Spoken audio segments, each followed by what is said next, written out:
ஒரு மன்னர் அந்த கிழவி பாக்கு உரல்ல போட்டு இடிச்சிட்டு இருக்கா பாரு, அது மாதிரி பாக்கு வெட்டின்னு ஒன்று அந்த காலத்தில் வச்சிருந்தாங்க.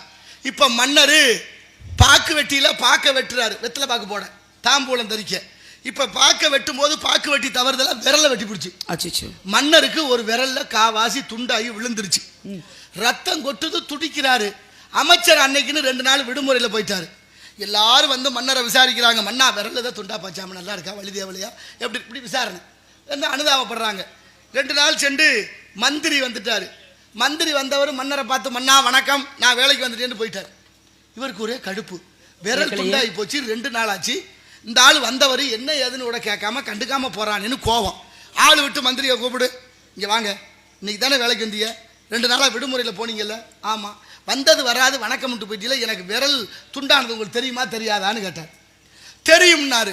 தெரிஞ்சுக்கிட்டே நீங்கள் என்ன ஏதுன்னு கேட்காம போறல, இது பாரபட்சமா இல்லையா, உங்களுக்கு தெரியலையா? கவலைப்படாதீங்க மன்னா, எல்லாம் நன்மைக்கேன்னாரு. மன்னருக்கு கோவம் வந்துருச்சு. ஏன்டா எனக்கு விரல் துண்டா போனது உனக்கு நன்மையா? கடுங்காவல் தண்டனை 6 மாதம் சிறையில் அடைக்க சொல்லி உத்தரவு போட்டார். இப்போ மந்திரியை கொண்டு போய் சிறையில் அடைச்சாச்சு. மன்னருக்கு விரல் வேற போச்சு. வேதனையோட சும்மா இருக்கக்கூடாது, வேட்டைக்கு போகலான்னு கிளம்பினாரு மன்னர். படை பரிவாரத்தோட காட்டுக்குள்ள போய் வேட்டையாடுற போது திடீர்னு பெரிய சூறாவளி காத்துல எல்லாரும் படையெல்லாம் செதறி ஓடி போச்சு. மன்னர் மட்டும் தனியா நிற்கிறார், ஒரு ஆள் கூட துணைக்கு இல்லை.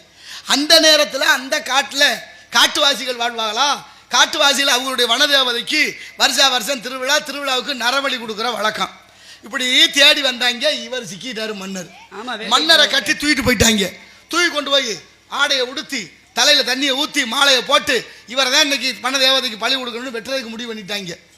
மன்னர் நடுங்கிட்டார், நம்மளை வெட்ட போறாங்களே, என்ன ஒண்ணு தப்பிக்கிறது எப்படின்னு தெரியல. வெட்ட போற நேரத்துக்கு அந்த பூசாரி பார்த்தாரு, விரல்ல காவாசி இல்ல, ஒச்சமா இருக்கு. இப்ப சொன்னாங்க, ஊனமான உடம்ப கடவுளுக்கு படைக்கப்படாது, இந்த ஆள் சரியா வர மாட்டேன், விரட்டி விடுறான்னு விரட்டி விட்டாங்க. மன்னர் தப்பிச்சம் பொழைச்சோம்னு வேற அரண்மனைக்கு வந்து ரொம்ப சந்தோஷப்பட்டார். மந்திரி சொன்ன எல்லாம் நன்மைக்குன்னு, உள்ளபடியே விரல் வெட்டுப்பட்டது நமக்கு நன்மைதான், இல்லைன்னா நம்ம தலையே போயிருக்குமே அப்படின்னு தப்பிச்சுக்கிட்டு இருந்து சொன்னாரு. சரி பாவம், மந்திரியை கூட்டியாருவோம், ஆனா நமக்கு நன்மைன்னு சொன்னேன். சரி, அவனை சிறையில் அடைக்க சொன்னான், அதுவும் நன்மைன்னு சொல்லிட்டு போனானே, எதுக்கு கூப்பிடாலு? சிறையில இருந்து மந்திரியை கூட்டியாந்த கேட்டான். மந்திரி யாரே, நீங்க சொன்னீங்க எனக்கு விரல் பட்டது எல்லாம் நன்மைக்குன்னு, உண்மையிலேயே நன்மைதான். காட்டுவாசிகள் என்னைய வெட்டாம விட்டுட்டாங்க விரல் துண்டானதுனால. அது சரி, உங்களை சிறையில் அடைக்கத்தானே சொன்னேன் 6 மாசம், அதுவும் நன்மைக்குன்னு சொன்னீங்களே, எதுக்குன்னு கேட்க மந்திரி சொன்னாரு, மன்னா என்னைய சிறையில் அடைக்காம இருந்திருந்தா நான் உங்க கூடவே இருந்திருப்பேன். உங்களை கூட்டிகிட்டு போனவங்க என்னையும் கூட்டிட்டு போயிருப்பாங்க, உங்களை வெட்டுறதுக்கு பார்த்துட்டு ஒச்சமனு விட்டுருப்பாங்க, என் உடம்புல எந்த ஊனமும் இல்லை, என்னைய போட்டு தள்ளியிருப்பாங்க. நல்ல வேளை நான் சிறைக்கு போனது நல்லதுதானே. அப்ப எல்லாம் நன்மைக்கே தான்.